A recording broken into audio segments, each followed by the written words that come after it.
Data analysts spend 60% of their day cleaning data, writing SQL, and building reports that nobody reads until Thursday. AI can do that all in 3 seconds. So why is the Bureau of Labor Statistics projecting 34% growth for this role over the next decade? It's the fourth fastest growing job in America, in the middle of the biggest automation wave in history.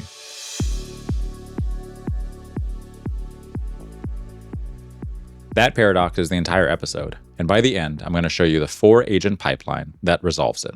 Honestly, this paradox makes sense if you slow down and think about it. Everything nowadays is data-driven. There's analytics on every product, every interaction, and every transaction. Of course, you need more people looking through it. And here's the other piece. AI is non-deterministic by nature. That's a fancy way of saying you can ask it the same question twice and get different answers. It will absolutely assist with a ton of analyst work, but it can't replace the set of human eyes that fact-check the output. But here's the line I keep coming back to. Good data analysts don't worry about the data itself, they worry about what they can do with it. Understanding the relationships between the data points, that's the actual job.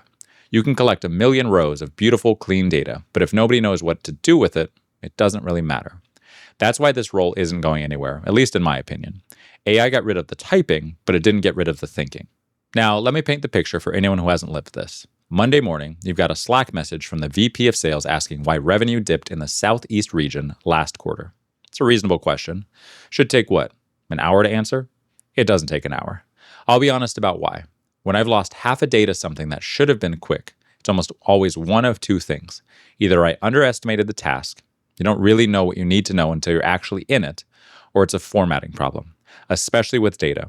I'm trying to get something to look a certain way or behave a certain way, and I just can't crack it. So you write your SQL query, but maybe the database schema changed 2 weeks ago and nobody told you.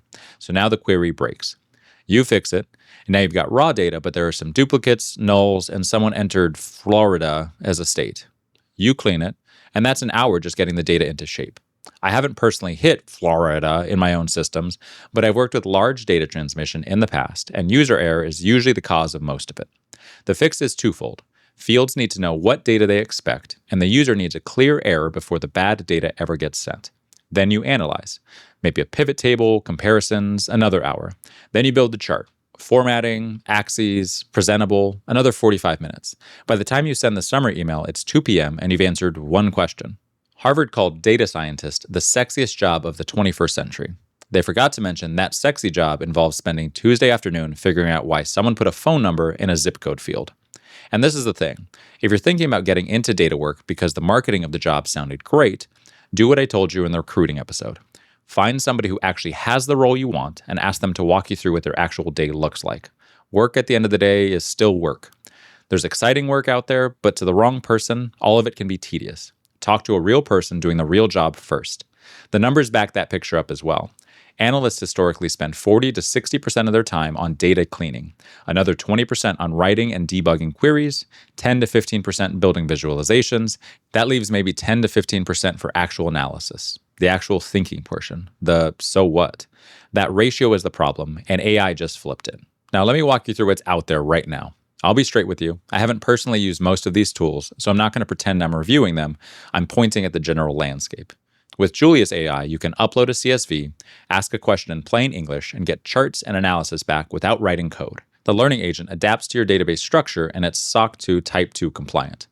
ChatGPT also has advanced data analysis. You can upload a file, you get a sandboxed Python environment, it writes and runs the code, gives you both the output and the code. $20 a month. The catch? There's roughly a 1.5% hallucination rate on numerical work, and when it's wrong, it's confidently wrong. I haven't personally been burned by an AI hallucination yet, but I've seen the horror stories, and it tracks once you understand how these models work. If the data matters, you have to double check it. That's the same standard you'd hold any human to. If you're launching somebody into space, you don't accept your best scientist's work on the first pass. You verify. Another tool is Power BI Copilot. You can describe the report, and it'll generate the visuals, the layouts, the insights, and the DAX formulas. Microsoft also has Fabric integration. It's kind of like a mobile chat with your data experience. Tableau AI, Tableau Pulse, has a different philosophy. Instead of you asking questions, it monitors your metrics and pushes anomalies to you proactively. Now, these aren't just toys. AES cut their audit cycle from 14 days to 1 hour using AI agents. Susano gave 50,000 employees instant data access, 95% faster queries. In December 2025, Snowflake announced a $200 million partnership with Anthropic specifically for agentic AI and enterprise data platforms. This is real, this is deployed, and it is in production. Now, let's go back and do the math. Data cleaning, which used to eat 40 to 60% of your time, drops to 10 to 20%. Organizations using dedicated AI cleaning tools reported 70 to 90% reduction in cleaning time. SQL and query writing for standard work? Near instant. Describe what you want, and the tool can write it. You review and run. Visualization work is the same story. Finance departments save an average of 12 hours per week on automated reporting. Analysts using Gen AI for visualization completed tasks 25% faster. If you were spending 6 hours a day on cleaning, querying, and formatting, you just got 4 to 5 of those hours back. Your day flips from 85% execution and 15% thinking to the reverse. And more thinking time is always better in jobs. Always. Because here's what actually happens. That recovered time doesn't just go to more analysis. It goes to the stuff that's been on the back burner for 6 months. The compliance work nobody's gotten around to. Actually making sure your team has what they need to succeed. Getting time back is never a bad thing. That's not incremental either. That's an entirely different job. And you might be thinking, logically, if AI automates the majority of what an analyst does, then employment might decline. But that's not happening. The Bureau of Labor Statistics projects data scientist roles will grow 34% from 2024 to 2034. 246,000 positions to roughly 330,000. It's the fourth fastest growing occupation in the entire U.S. economy. 23,000-ish new openings every single year. And it's not just data scientists. Operations research analysts, 21% growth. Management analysts, 9%. Market research analysts, 7%. The average across all occupations is 3%.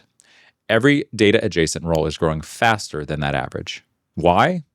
There's probably 3 things. Number 1, every company is kind of a data company now. And this is something I actually see every day with my program, Orderly. There's an aspect that a lot of small businesses are missing. They don't realize what they already know and the data they have is incredibly valuable. The trick is finding someone who understands the industry and knows how to leverage the data behind it. That's Orderly's whole place in hospitality. There are fantastic people in that industry. They're creative, they're great with customer service, they build amazing cocktail and food programs, but many of them get lost in the admin and don't have the business or sales acumen. AI gives them access to analysis that they could never have afforded. The analyst didn't get eliminated, the analyst got accessible. Number 2, AI-augmented analysts can serve more business units. One analyst with the right pipeline can now support marketing, sales, ops, and maybe finance. There's a new internal demand. But I have to push back on something here. AI empowers people to do their jobs better only if you've already learned to do the job without it. Just because you have a calculator in your pocket doesn't mean you shouldn't know how to add 1 plus 1. I know that sounds really simplistic, but it's really true. If you skip straight to the AI tool and that tool goes down, or it's wrong, and you don't have the underlying skill, you're going to be stuck. Number 3, complexity is growing faster than AI can simplify it. And honestly, I think that's going to be something permanent. As soon as we figure out good data handling for one area, we probably just move to collecting more data. If companies could collect every scrap of data about everything and use it, they would. AI will handle a majority of the data that already moves a needle. The total volume is going to keep climbing. Someone still needs to ask the right questions and make judgment calls with all that data. AI handles execution, humans handle judgment, and the demand for judgment at scale has never been higher. Now here's the part where we're honest. The growth is a little bit uneven. If you're early in your career, you need to hear this part. Entry-level analyst positions have fallen off a cliff. Some data shows a 67% decrease in junior tech postings. 2/3 of global enterprises plan to cut entry-level hiring specifically because of AI. Entry-level P1 positions saw a 73.4% decrease in hiring rates, compared to just 7% across all job levels. The reason is structural. AI agents now execute the multi-step workflows that used to be junior analyst training grounds. You pull this report, you clean this data set, you build this chart. That was how you learned the job. Now a tool can do it faster than you can. If I were graduating into this field right now, here's what I would do. I would find an internship and I would find a mentor. I would spend serious time understanding what AI specifically can't do. The bottom rung still exists, it's just changing shape. And in a world with fewer roles, connections and networks are more valuable than they've ever been. I want to be honest about the long-term concern though. Removing the training ground is going to cause real issues down the road. You'll always need juniors because if you don't have juniors, you can't have seniors. Companies that want to last need to think about this. Streamline your ramp-up process, train people faster, build a better training program. AI assistants only can go so far. Good people are very hard to replace. The other piece, the advice you keep hearing of, don't compete on execution, compete on judgment, that's true, but only if you've got the reps. If you're going into graphic design and you can prompt AI to generate an image, that's great. But the moment something needs to be tweaked and you don't actually know how to use Photoshop, you're stuck. The fundamentals don't go away. Mastering basics is honestly what it lets you even know what an AI can do and what it can't. If you're entering this field right now, that's your playbook. Don't outsource the foundation. Build on top of it. Now I'm going to go over 4 agents that are specialized for this pipeline. Data comes in one end, executive-ready insights come out the other. The analyst sits on top, not running queries, not cleaning the data, but directing traffic and making judgments. And I want to be clear about this. A 30-step agent pipeline isn't somehow better than a 4-step one. The more pieces you have, the more moving parts, and every moving part is a new failure point. Start small. Add complexity only when something breaks under the load. The whole point of this series is to show you the basic shape, and let's walk through each one here. Agent 1 handles everything before the analysis starts. Databases, APIs, spreadsheets, CSVs, wherever the data lives. It cleans and normalizes automatically. Duplicates, null values, formula inconsistencies, schema changes are all now handled. Florida, caught. It validates incoming data. If a numeric column suddenly has text values, or the row count drops by 40% compared to yesterday, the agent flags the anomaly before you ever see the data. This single agent replaces 40 to 60% of the traditional analyst day. And here's the thing. Most people who go into data analysis didn't sign up to be data janitors. They got into it because they liked building networks and systems where the data actually makes sense. Nobody is sitting at their desk excited to fix column names or chase down null values that are breaking entire tables. If that part of the job can be automated, that's not a career-ending threat. That's a relief. Now, Agent 2 takes that clean data and works on it. You describe what you want, compare Q4 revenue by region to the same period last year, flag any segments that declined more than 10%, and it writes the SQL query. It runs the analysis and delivers the results. It goes further than just answering your question as well. Trend identification, statistical tests, regressions, correlations, distributions, anomaly detection. It surfaces patterns you didn't think to look for. The job moves from run this query to is this finding meaningful? You stop being the person who extracts the insight and starts being the person who evaluates it. It's more nuanced. The role shifts from a science more into an art. Did the model miss something? Is the correlation here real or is it coincidental? Does this anomaly matter to the business or is it just noise? That judgment layer, that's the new job. Now, Agent 3 takes the analysis output and makes it visual. Chart types selected based on the data. Bar for comparisons, line for trends, scatter for correlations, formatting, axes, labels, color schemes, all handled. And it produces interactive dashboards. Filters, drill downs, hover states, the kind of output that used to take an afternoon in Tableau or Power BI, generated in seconds from natural language descriptions. People sometimes look at this and ask if there's something that's sad about it. That used to be a full afternoon of work. Now it just takes a few minutes. And personally, I don't think so.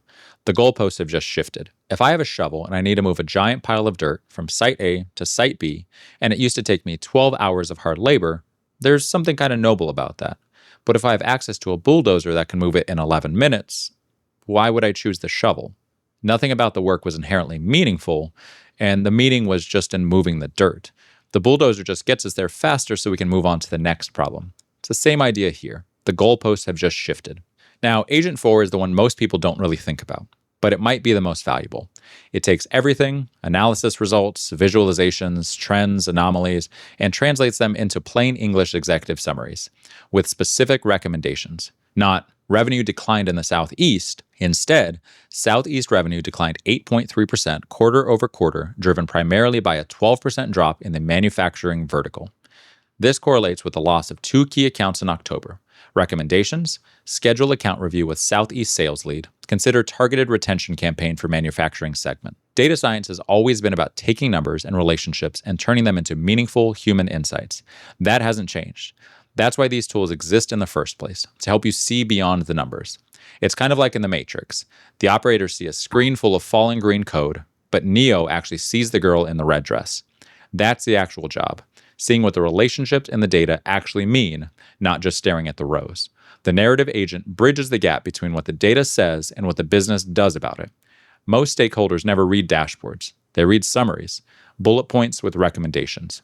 4 agents. Data goes in dirty and disconnected. Insights come out clean, visual, and actionable. The analyst job? Ask the right questions, validate the outputs, and make the judgment calls that require understanding the business, not the database. So, what does the data analyst actually become with this pipeline? Not a query runner, not a dashboard builder, and not a data janitor. A strategic interpreter. Or, the way it actually put it, a data translator. Yeah, you wear a lot of hats. You're still the janitor sometimes, but data in a spreadsheet is just that until somebody finds the meaningful connections in it. Your job is 4 things now. Ask the right questions, understanding the business context that doesn't live in any database, making judgment calls on ambiguous findings, and communicating to stakeholders who need more than a chart. And here's the part that's actually exciting to me. Judgment, execution, and consistency, those are all human traits. The fact that they're scarce now is actually how you separate yourself from the pack. I came from hospitality, coaching, and a little bit of a sales background. I moved into a technical role without a CS degree. The fact that I didn't think like everyone else in that industry ended up giving me valuable insight that the people who did have the credentials for didn't understand. That's the bet for analysts going forward. The technical skills are the floor, the judgment, the business context, and the ability to translate, that's the ceiling.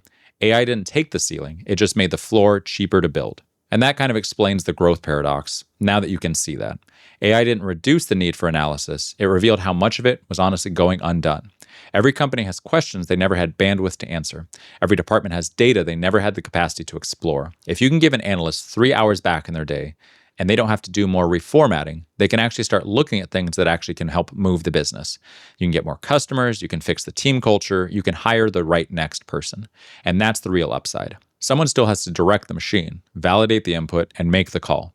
That someone is the analyst. There's never been more demand for that work than right now. Next week, executive assistants, the role the World Economic Forum ranks as the single fastest declining occupation, 4.1 million workers. And it's an interesting comparison to this episode, because the data analyst is growing and the executive assistant is shrinking. But the reason for that split isn't what most people think. The basic scheduling and admin, half of that's being automated, but the excellent executive assistants, the ones who can juggle context and human connection, they're not going anywhere. If you're a data analyst, drop a comment. What tool actually changed your workflow the most? I want to know what's actually landing in the real world, not just what vendors are saying is working. Subscribe if you haven't, and I'll see you next week.